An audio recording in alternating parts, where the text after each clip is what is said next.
Three, two, one. Bismillahirrahmanirrahim. Assalamualaikum warahmatullahi wabarakatuh. Perkenalkan, nama saya Resi Kartini Putri. Saya dari Program Studi Ilmu Al-Quran dan Tafsir Fakultas Usuluddin Adab dan Humaniora, Institut Agama Islam Negeri Salatiga. Mengingat kondisi masyarakat sekarang ini yang dituntut untuk hidup sehat, untuk itu saya di sini akan memberikan sedikit penyuluhan tentang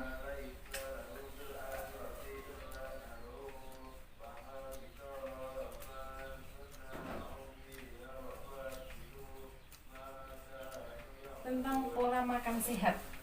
Mengapa saya mengangkat tema pola makan sehat? Karena makanan yang kita makan saat ini itu akan berdampak 10-20 tahun ke depan.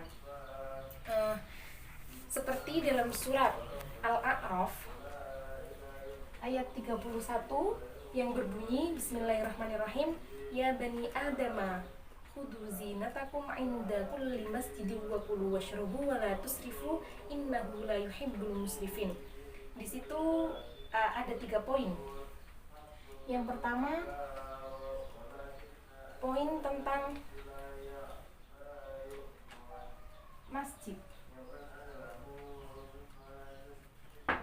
Yang kedua, tentang pakaian. Dan yang ketiga, makanan.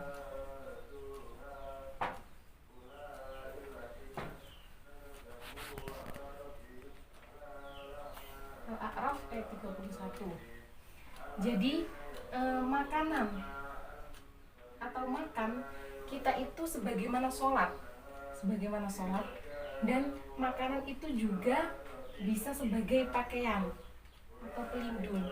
Jadi makanan atau makan kita sehari itu harus seperti sholat, yaitu 5 kali. Tetapi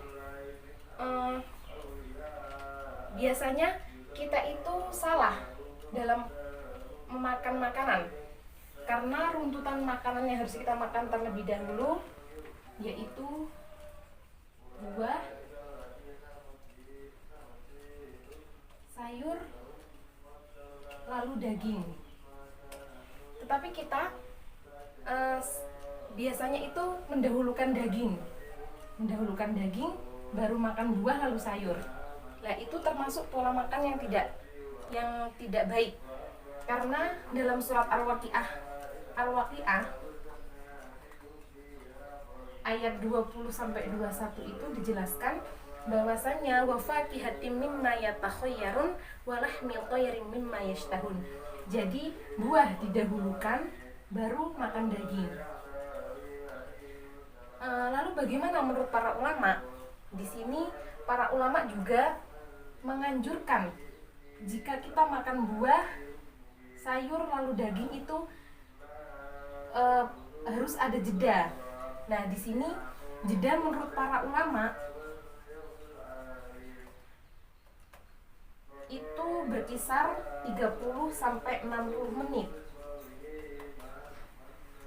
Jadi setelah kita makan buah itu kita jeda 30-60 menit baru makan daging. Tetapi menurut kedokteran itu 60-120 menit kita menjeda makanan yang kita makan. Karena usus kita dan lambung kita itu butuh jeda. Sebagaimana yang sudah saya jelaskan tadi, jeda-jedanya menurut ulama segini dan menurut kedokteran itu segini. Selanjutnya, dalam hadis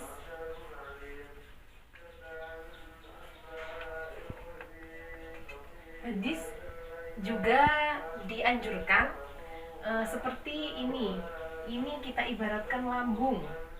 Nah, nanti sepertiganya itu buat makan, sepertiganya minum, dan sepertiga untuk oksigen. Pembagian dalam hadis ini sangatlah efektif jika kita terapkan. Makanya jika kita makan itu usahakan setelah kita lapar dan berhenti sebelum kita kenyang. Itu menerapkan hadis Nabi yang ini, yang menganjurkan sepertiga makan, minum, dan oksigen. Selanjutnya, menurut beberapa hasil penelitian, para ulama mengarahkan bahwa makan harus dalam keadaan lapang maupun lega. Mengapa demikian? Karena jika kita makan dalam keadaan marah maupun stres, itu nantinya membuat asam lambung kita naik. Dan bagaimana cara menetralisir agar asam lambung kita stabil? Salah satu yang direkomendasi adalah sholat. Karena Nabi juga melakukan hal tersebut. Selanjutnya yaitu jangan mencampur adukan antara makanan, darat, dengan laut. Contohnya di sini daging dengan ikan, lalu ikan dengan telur, karena kita hanya membutuhkan satu protein saja. Jadi jangan mencampurkan keduanya dalam satu makanan sekaligus, itu tidak boleh. Selanjutnya adalah pola makan sehat yang terakhir, yaitu dengan cara berpuasa. Karena berpuasa adalah salah satu cara untuk mengistirahatkan lambung kita. Tibun Nabawi pernah melakukan uji coba terhadap tikus. Nah, di sini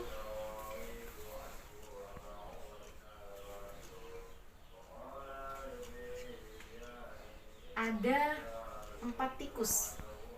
Yang pertama, tikus yang disuruh berpuasa Senin Kamis. Tikus yang kedua disuruh berpuasa Daud. Tikus ketiga disuruh makan terus, tidak berpuasa. Dan yang terakhir adalah tikus yang disuruh puasa terus-menerus. Puasa terus-menerus tanpa sahur maupun buka. Nah, dalam uji coba ini, tikus yang disuruh puasa terus-menerus panjang hari, di sini hidupnya bertahan selama 6 hari. Jadi, jika kita manusia yang melakukan puasa ini, puasa terus-menerus, maka kita juga tidak akan bertahan lama atau hidup lama seperti tikus ini. Yang kedua, tikus yang disuruh makan secara terus-menerus, tidak pernah berpuasa. Di sini bertahan selama 1 tahun 2 bulan. Lalu tikus yang puasa Daud di sini bertahan sampai 4 tahun. Lalu tikus yang disuruh berpuasa Senin Kamis hidupnya sampai 3 tahun 6 bulan. Nah, dari uji coba tikus ini bisa dilihat bahwasannya puasa yang paling efektif untuk kita lakukan adalah puasa Daud. Karena puasa ini sangat efektif untuk melatih tubuh kita agar berpola makan sehat. Jadi kesimpulan yang dapat kita ambil dari pemaparan yang sudah saya jelaskan tadi itu ada 3 poin. Yang pertama, mendahulukan makan buah sebelum makan berat. Di sini juga kita jeda jedanya antara 30 sampai 60 menit menurut para ulama. Sedangkan jeda 60 sampai 120 menit itu menurut ahli kedokteran. Yang kedua, tidak mencampurkan antara makanan darat dengan makanan laut. Contohnya tadi daging dan ikan, karena sama-sama mengandung protein. Yang bagus untuk kita konsumsi adalah salah satunya, karena dua-duanya itu mengandung protein. Jadi kita ambil satu protein saja. Yang ketiga adalah puasa. Dalam penelitian tadi yang sudah dilakukan oleh Tibun Nabawi, itu merekomendasikan puasa Daud sebagai puasa yang baik untuk kita lakukan. Mungkin hanya itu yang dapat saya sampaikan. Semoga bermanfaat, dan apabila banyak kekurangan dalam bentuk penyampaian maupun materi, saya mohon maaf yang sebesar-besarnya. Akhirul kalam, wassalamualaikum warahmatullahi wabarakatuh.